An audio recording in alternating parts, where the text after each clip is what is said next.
Hola a todos amantes del arte por YouTube. Pues hoy quería compartir con vosotros un vídeo muy brevecito sobre cómo comentar obras de arte y sobre todo, bueno, de cara a todos aquellos que estáis preparando algún examen, como pueda ser la EBAU, la selectividad u otros, para que podáis tener un poquito más claro la forma ideal de hacerlo.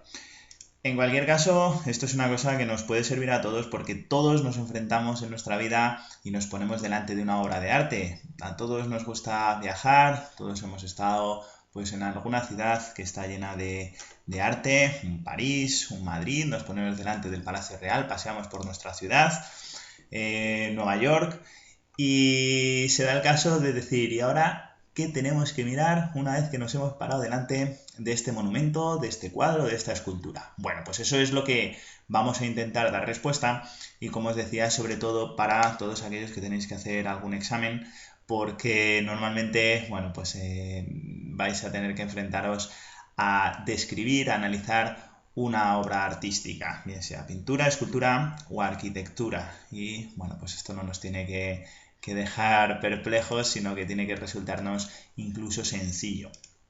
Vamos a centrarnos fundamentalmente en cuatro apartados que yo creo que deben estar siempre presentes en el análisis de una obra de arte. Lo primero sería hacer una introducción al contexto, a referencia a la época en la que está hecha la obra, conocer un poco más el artista. Luego vamos a ir desarrollando todo esto.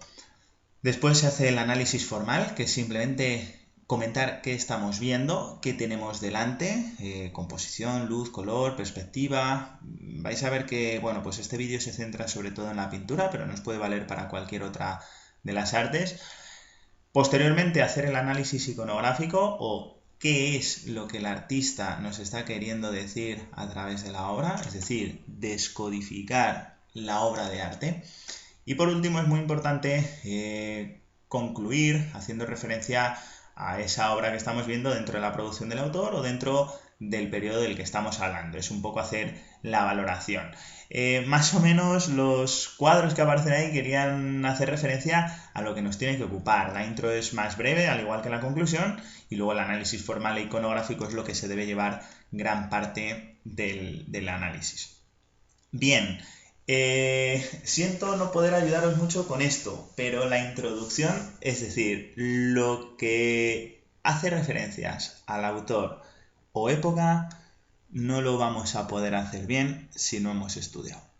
Y eso lo siento, pero no tiene solución. Si queremos hablar de una obra del Renacimiento, tenemos que conocer las características del Renacimiento. Si queremos hablar de un artista como Caravaggio, tenemos que conocer algo de él. Pero bueno, eso se lo soluciona leyendo y estudiando. Lo que sí podemos intentar ver es cómo hacer el análisis formal. Ya os digo que me voy a centrar en la pintura y luego, bueno, esto se puede aplicar a escultura y la arquitectura iría un poquito por otro lado. Si tengo tiempo en estos días, haré un vídeo también para ver cómo analizaríamos una obra de arquitectura. En cualquier caso, quedaos, lo vamos a ir detallando con que en la pintura encontramos distintos elementos plásticos que al final son los que van a definir y con eso podemos hacer ese análisis formal, desde la línea, la luz, color, perspectivas. Así que vamos un poquito a tratar. Bueno, la luz ha ido variando con los años, con los periodos. Podemos tener una luz unitaria, como es esta del Renacimiento. Podemos tener una luz como es la de Caravaggio, barroca, contrastada, que entra por un foco externo. Aquí imaginamos que habría una ventanita que es la que hace introducir la luz en la obra, o podemos tener una luz como en estos comedores de patata de Van Gogh, una luz que está dentro del propio cuadro. Bueno, esto lo que hace es que va a marcar y va a definir pues el volumen, nos va a contrastar las figuras, nos va a dar incluso pistas para poder saber en qué periodo estamos.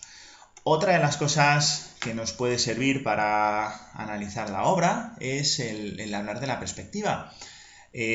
Hasta el Renacimiento la perspectiva no existe como tal. Bueno, se intentan colocar las figuras en un espacio, pero llegado el Renacimiento, el 480, sobre todo gracias a Brunelleschi y Masaccio que lo aplica en pintura, vamos a tener una perspectiva científica.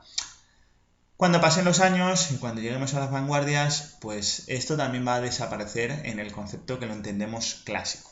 Ya os digo que todo esto son detalles, bueno, que hay que profundizar. Esto es para que tengamos la idea de en qué cosas podemos centrarnos cuando hablamos de una obra de arte. Otra de las cosas que podemos referirnos es al color, desde las gamas cromáticas, los tonos, fríos, cálidos, lo que veamos, hasta cómo el color puede ser el que defina la obra y el que cree el volumen de las figuras, que eso también, bueno, pues será importante.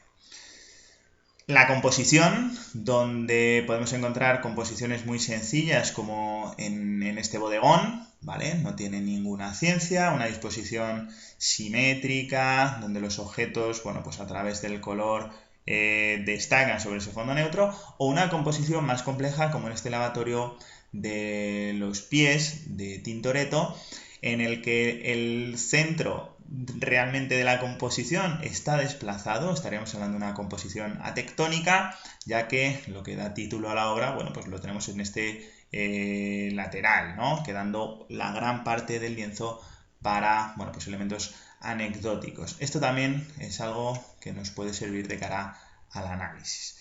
Y por último nos queda hacer la segunda parte o la tercera parte de la obra, que sería el análisis iconográfico, quizá lo más difícil. La iconografía, en el fondo, y os he puesto un poco la definición que aparece en Wikipedia, es la descripción del tema o asunto representado en las imágenes. Pero sobre todo quedaos con esta segunda parte, dice, así como su simbología y los atributos que identifiquen a los personajes representados. Es decir, nosotros a través de lo que aparece tenemos que intentar saber qué es lo que el autor nos quiere decir y saber quiénes son los protagonistas de la obra.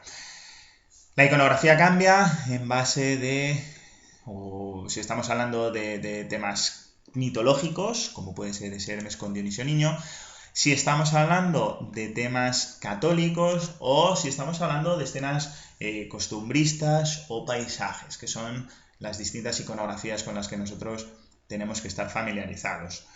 Por tanto, tenemos que conocer algo de la mitología, tenemos que tener una buena base también católica para comprender los temas. Sobre todo es importante los temas de la vida de Cristo, vida de la Virgen y las escenas más importantes relacionadas con esto.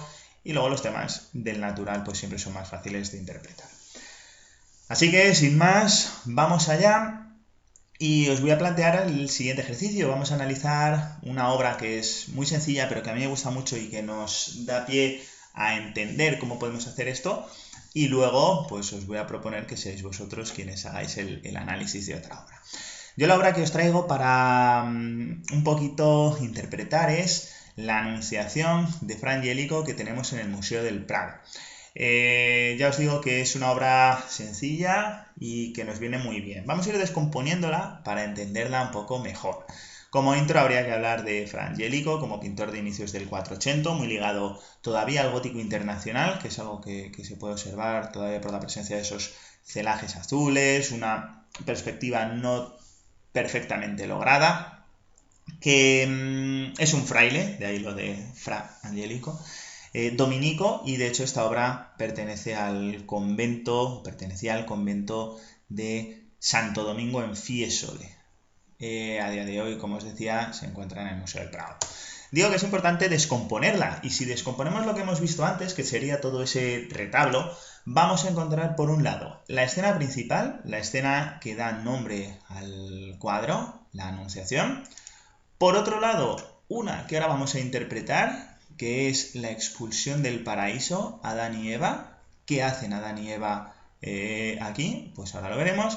Y por otra parte, algo que podía haber pasado desapercibido, que es la predela o pie de banco, donde tenemos estas 5 escenas, a ver si se vuelve a ir esto de Google, relacionados con la vida de la Virgen, ¿vale? Todo muy sencillo.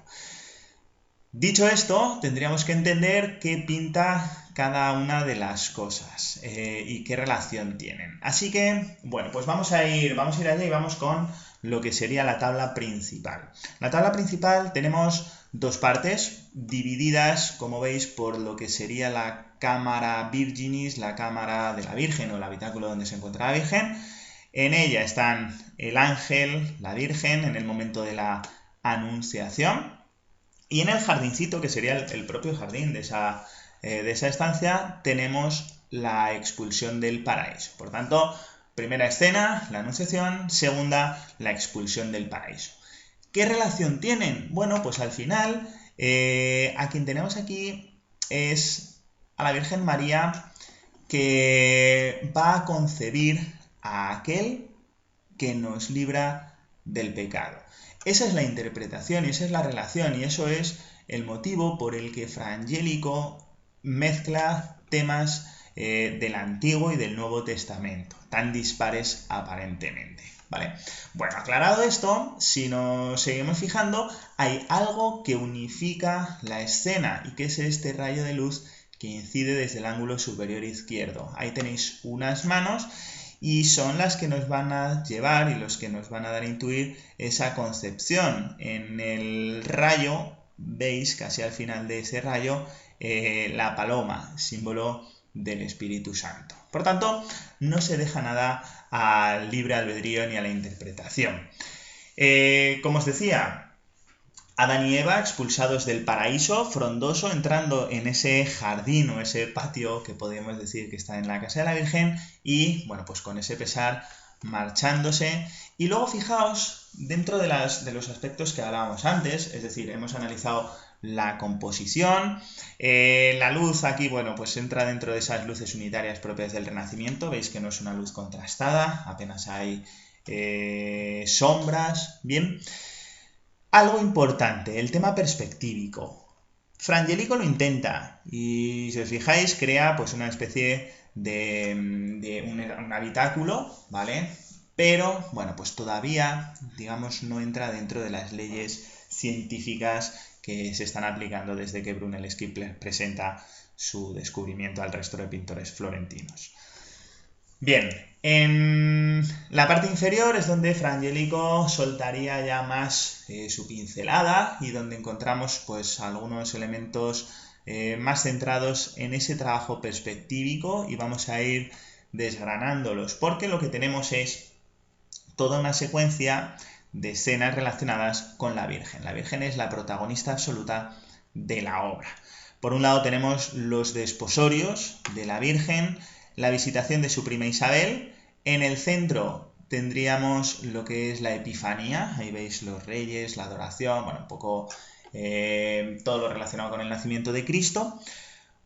Por otro lado, la presentación en el templo y la purificación de María. Estas son dos escenas, una es vista desde la interpretación más cristológica, si ponemos el énfasis en la figura de Jesús, pues hablaremos de la presentación en el templo, o la purificación de la Virgen, que es lo que tenemos que analizar en este cuadro, ya que estamos diciendo que hace referencia a ella. Por último, la dormición o el tránsito de la Virgen. Hay aspectos, como os decía, muy ligados con el gótico internacional y, bueno, pequeños pasos.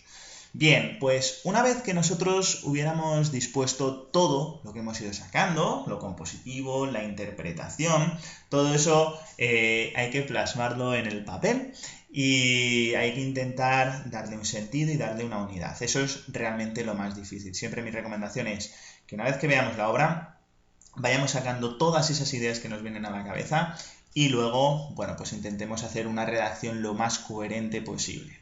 Terminaríamos hablando, lógicamente, de la relación de la obra de la Anunciación con la producción de Fra Angelico o con la producción de ese periodo artístico. Bueno, pues hecho este breve vídeo de cómo comentar una obra de arte, yo ahora os planteo el siguiente reto, sería vuestro turno. Tenéis aquí una obra de un pintor rococó, de Fragonard. La obra es El Columpio, y yo ahora os invitaría a que hicierais un poquito ese análisis. Si sois alumnos míos y queréis, pues sabéis que podéis hacer el análisis y mandármelo por correo para analizarlo, y si no, en cualquier caso, os invito a que, bueno, pues valoréis la composición. Ya os indico que por ahí podemos ver diagonales, podéis ver la luz, y que os entretengáis un poco jugando pues a cómo comentar una obra de arte.